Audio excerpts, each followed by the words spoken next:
Just want to make a really quick video about something that's been bothering me, which is this idea that if you find a plant growing someplace, say your garden, your lawn, wherever, it's growing there because it's needed.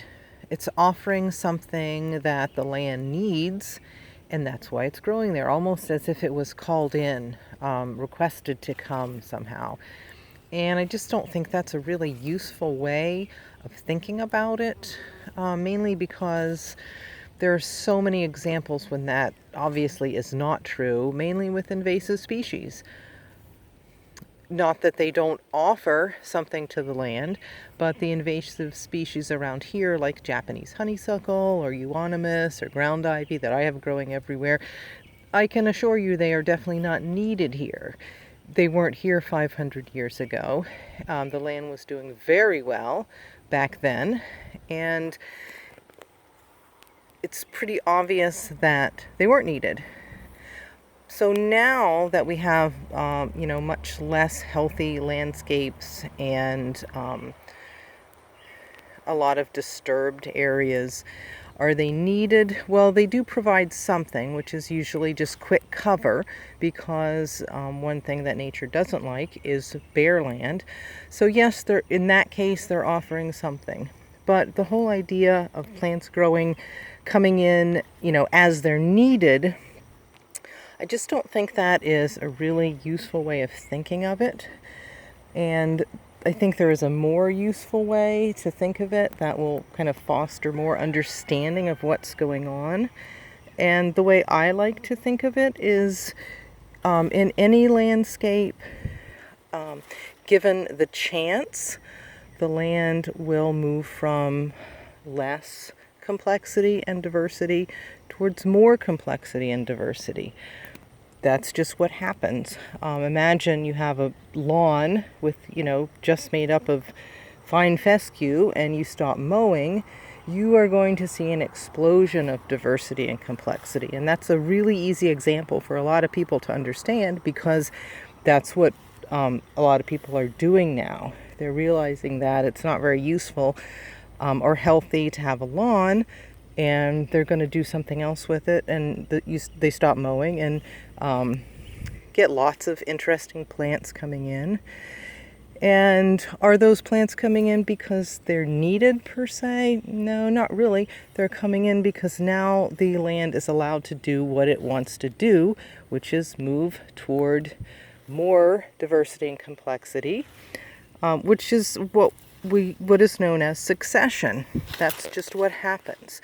So here in the eastern United States, if I allowed, in this garden, for example, if I wasn't interrupting succession, I'd have a forest, and it would be very diverse and very complex.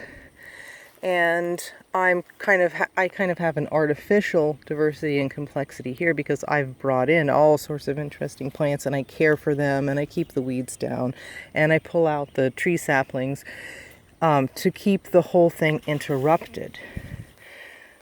So it's much more useful to think of plants as growing someplace, because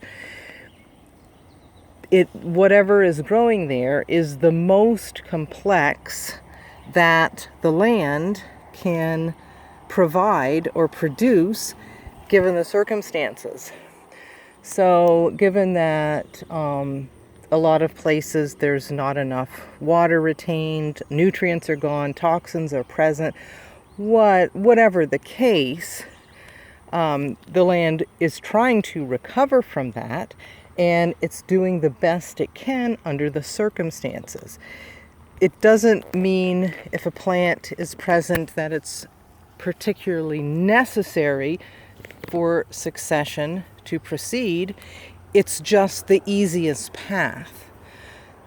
So if I find weeds or anything, any plant I don't want growing, I don't feel bad about taking them out.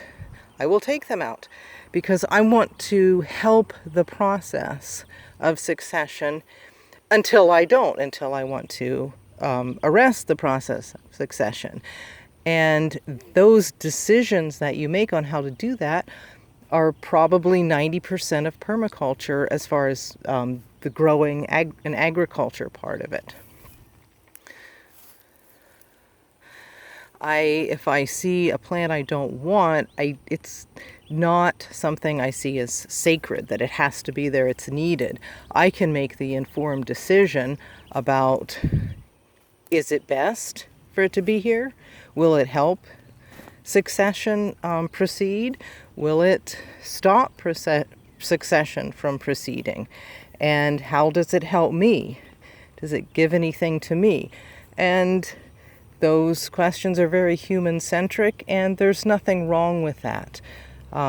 Here in the kitchen garden, the whole thing is pretty much geared toward food and pleasure for humans.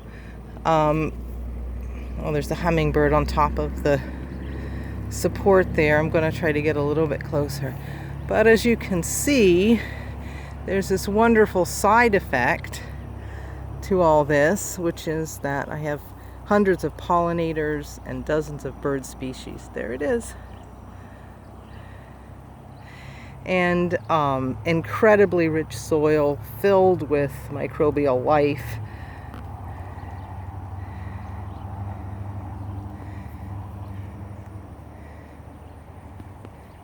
And that's what I'm going to say today.